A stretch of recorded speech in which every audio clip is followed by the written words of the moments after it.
इसके पीछे के षड्यंत्रकारियों को बख्शा नहीं जाएगा। All those responsible will be brought to justice. Delhi blast पर हिंदुस्तान के प्रधानमंत्री नरेंद्र मोदी ने दहशतगर्दों को चेतावनी दी तो पाकिस्तान में खलबली मच गई। वो कोई ना कोई बहाना, कोई ना कोई जो है इस किस्म का ड्रामा रचा के जो है दोबारा कोई एग्रेशन करने की कोशिश करें। दिल्ली धमाके के बाद पाकिस्तान में पैनिक बटन फुल ऑन है। हमने अपने गार्ड जो है पिछले 6 महीने में जब से ये एनकाउंटर हुआ है बुनियानुल महसूस वाला, उससे गार्ड्स हमने नीचे नहीं किए। We are on high alert.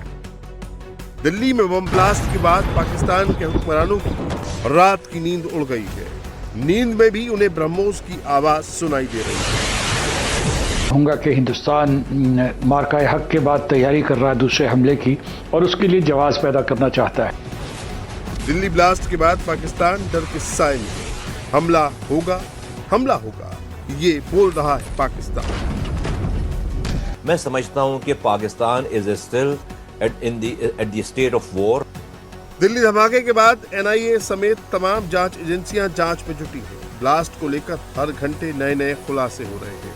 शुरुआती जांच में अब तक कुछ क्लियर नहीं हुआ है कि इस धमाके के पीछे कौन थे, लेकिन दहशतगर्दों के तार सरहद पार आतंकी संगठनों से जुड़े हो सकते हैं। दिल्ली धमाके के बाद पाकिस्तान में पैनिक बटन फुल ऑन है। हिंदुस्तान के खिलाफ जहर उगलने वाले पाकिस्तान के आर्मी चीफ जनरल मुल्ला मुनीर से लेकर वहां के हुक्मरानों की रात की नींद गायब हो गई है।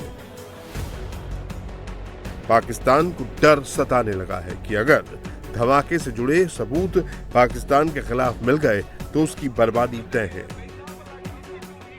इसी खौफ से बीती रात पाकिस्तानी प्रधानमंत्री शहबाज शरीफ, राष्ट्रपति आसिफ अली जरदारी, मोहसिन नकवी समेत कई कैबिनेट मिनिस्टरों की हाई लेवल मीटिंग हुई जिसमें सिक्योरिटी को लेकर चर्चा हुई।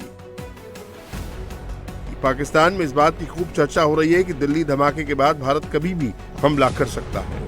पाकिस्तान के हुक्मरान खौफ में है कि ऑपरेशन सिंदूर 2 कभी भी शुरू हो सकता है।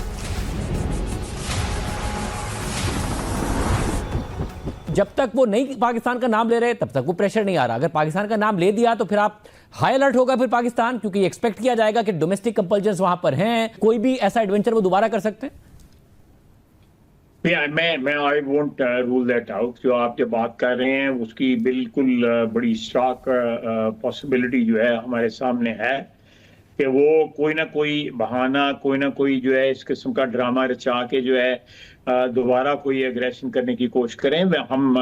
हमने अपने गार्ड जो है पिछले 6 महीने में जब से ये एनकाउंटर हुआ है बुनियानुल महसूस वाला, उससे गार्ड्स हमने नीचे नहीं किए। We are on high alert के ऐसी कोई भी एडवेंचर या कोई इनिशिएटिव ले, मिलिट्री इनिशिएटिव इंडिया, तो हम उसको रिपेल कर सकें, उसको we can pay them back the same coins.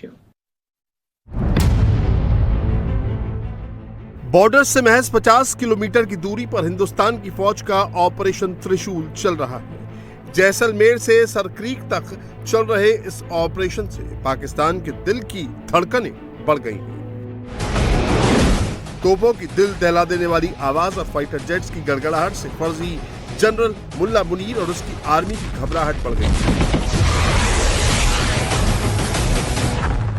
मैं समझता हूं कि जो इंडिया पाकिस्तान की जो जंग 6 दिन चली है ना, वो जंग रुकी नहीं है और वो जंग चल रही है। उसका तरीक़ेकार चेंज हो गया है और मैं समझता हूं कि इस तमाम हम उस कंफर्ट जोन में एज अ कौम हमें नहीं जाना चाहिए।